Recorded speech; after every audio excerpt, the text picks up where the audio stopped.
Hey, what's going on YouTube, and welcome to another This Week at Bungie on the road. So, this week at Bungie, we got the return of the Hawkmoon quest to start us off. They say the new Harbinger activity went live earlier this week, like a proverbial peanut butter and jelly. Okay.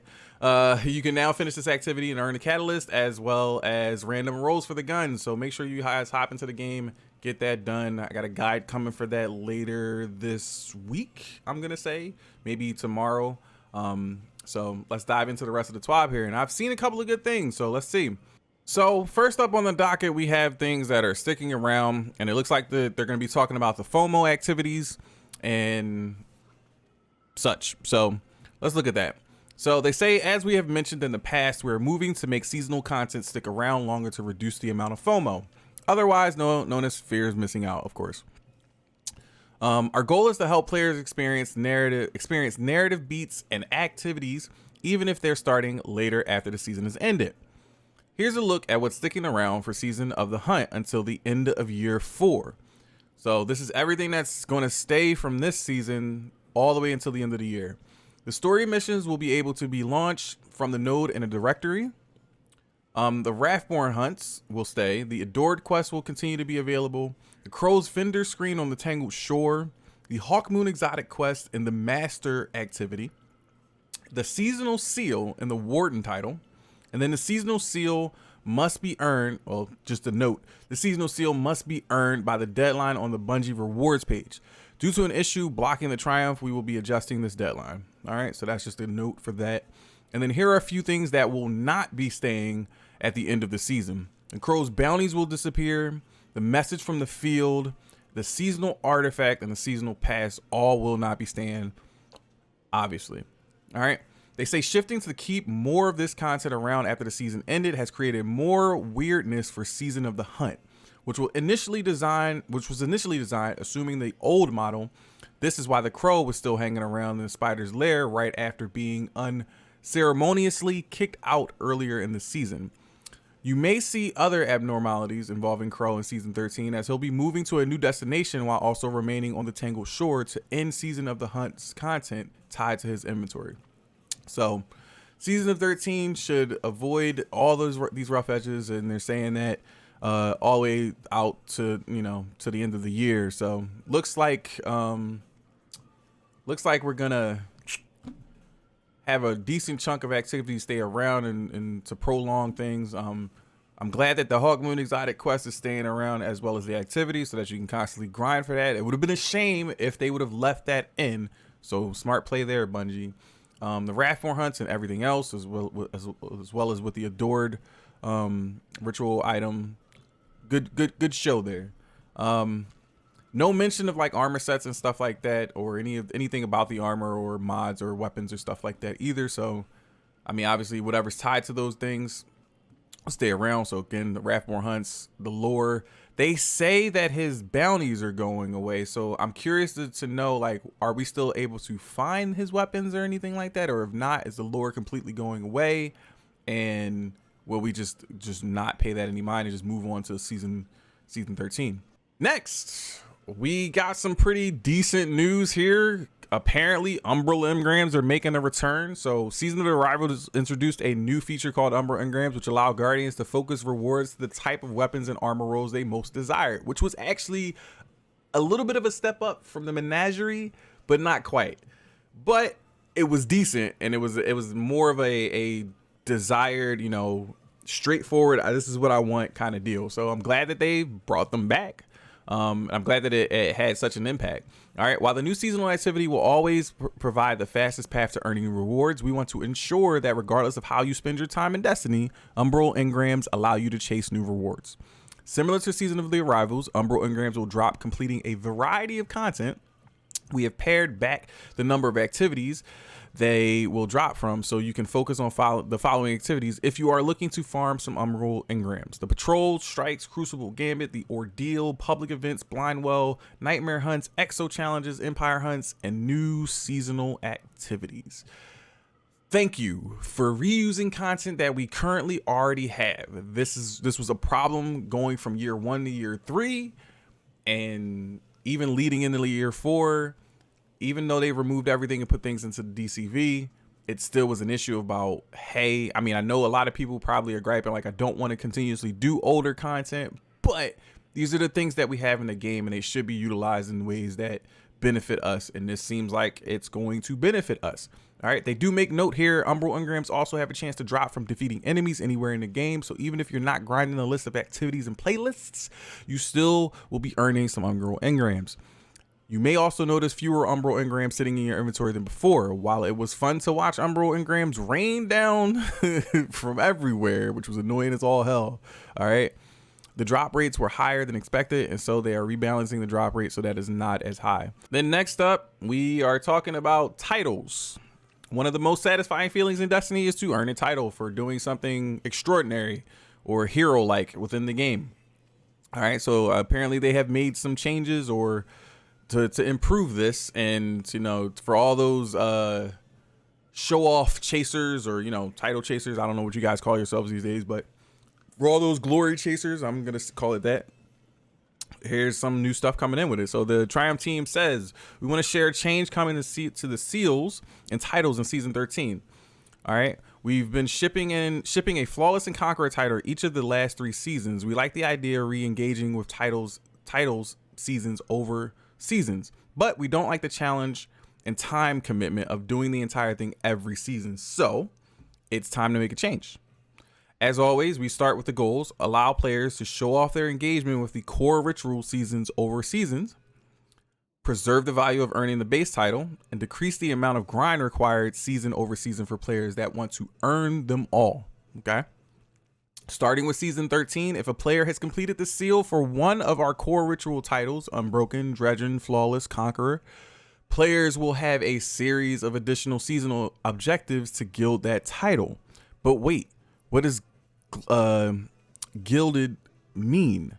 A series of seasonal objectives to a guild score to a guild core ritual title. A new border around the seal in the Triumph's UI, a pip tracking how many times you in your career that you've gilded a given title, so kind of like prestiging it, I guess. A new color and symbol for the title over your head so that you can show off, of course. All right, and they show it here briefly on the screen, as you can see, like what everything looks like there. What do I have to do to gild a title? Once you finish the base seal and claim your hard-earned title, a list of optional seasonal objectives will be revealed. By completing the seasonal objectives, you'll earn once you finish the base seal and claim your hard-earned title, a list of optional seasonal objectives will be revealed. By completing these seasonal objectives, you'll earn your guild for that season. Okay, so they're saying just complete them and then you'll see it. All right. What happens when the season is over? Each season, the optional gilding objectives will reset, and you may have to change the unique experiences of any of the seasons. All the base objectives of the title will be preserved, and your title will revert to its typical purple coloring. All right. Which titles will be affected? The 4 core ritual titles. So Trials, the Ordeal, Crucible, and the Gambit. And then you got Flawless, Conqueror, Unbroken, and Dredgen, obviously. All right. These changes are a result of the constructive feedback we get from all flavors of players in Destiny community. Thank you, thank you, thank you. Keep the feedback coming, and happy Triumph hunting. So they're definitely trying to highlight that, you know, they are listening from what I can see. And there you go. For you guys that are chasing that glory tag over your name and you inside the game, hop to it. All right, for my guardians out there that like to collect a bunch of random crap from the Bungie store, and I'm calling it crap. It's not that it's crap. It's all cool stuff. I like this stuff. I could just call everything crap for the most part. It's just me just being generic. Okay. They are doing Guardian giveaways. All right, so go check that out. Head over to the Bungie store. Look on Twitter. Make sure you follow all that stuff. Look at the rules and everything that follow along with it.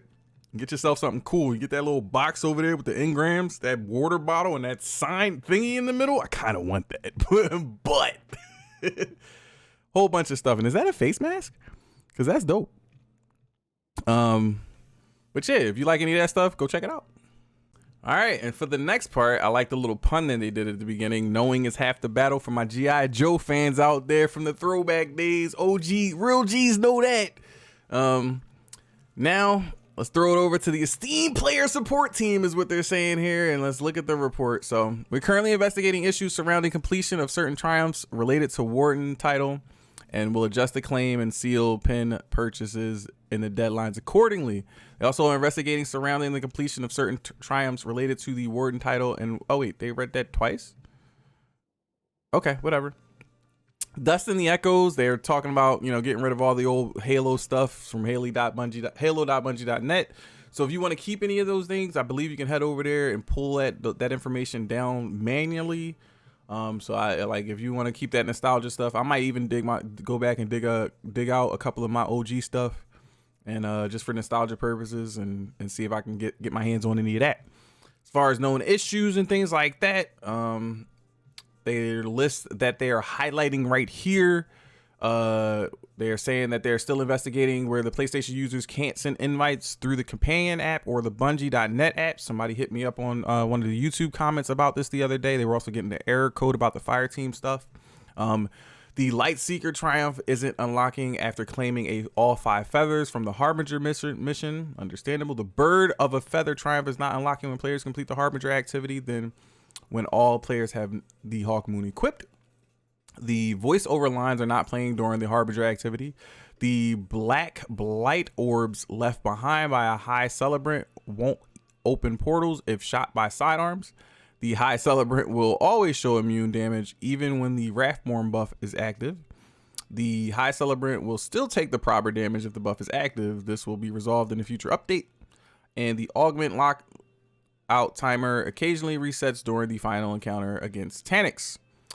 Sometimes the wrong tether box gets tethered during the final encounter of the Garden of Salvation raid. I feel like this might have been happening, but I don't know. I would have to go back and look at VODs.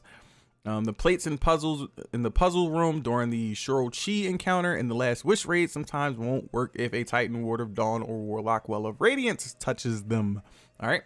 For a full list of issues and things like that, I suggest you head over to Bungie.net and click all this stuff. Everything will be down in the link in the description below. Also, don't forget to click the like button, share, and subscribe to the channel for more content. And like always, don't forget, you know, Bungie Movie of the Week stuff. Go check out those creators and stuff like that here. You know, I always scroll through it so that you guys can go experience it yourself, but know that it is there. Okay? So please, go do yourself a favor, go support those creators. All right, just like you would support me. And that's gonna be it. There is a message here at the bottom. Let's see what they say. So we know there are a lot of community conversations happening around the current state of the game. I don't want to lean too far into the we're listening meme, but it's 100% true that we take community feedback to heart and are obviously considering community concerns and suggestions as we continue to evolve our plans for 2021 and beyond. Earlier this week, Assistant Game Director Joe Blackburn put out a tweet mentioning this and that we will give an update to the community with a deeper dive into the state of Destiny. All right, he's referring back to that huge tweet that everybody's just like, whoa, what does this mean? And we'll talk about that a little bit more later. But we love Destiny 2 and love having the privilege to work on it. We're excited about some of these changes we have next season, and we will have so more to lay out over the next few weeks. I know I'm just murmuring over everything. So that's going to do it for the TWAB. All right. A lot of good stuff in here. I know it's probably not what everybody wants to see written down right now at this moment, but this is what they're laying out as the time goes on. For now, as they're getting back into the shop and getting back into the routine of things. So that's going to do it. All right. I'm currently live right now. At the end of this video, if you're catching this whole thing and you decide to stop right here and watch it, like I said, please do me a favor, click that like button, maybe even subscribe for more content that's coming out on the channel. But I also do stream live on Twitch at twitch.tv/Roads of Silence. All right. So if you want to come over there, hang out with us, discuss some things, you're more than welcome to. I suggest you do that. All right. You can also follow me on Twitter and everything. All that stuff will be down in the description below. Outside of that, you guys have a good rest of your week, and I will see you later. Peace.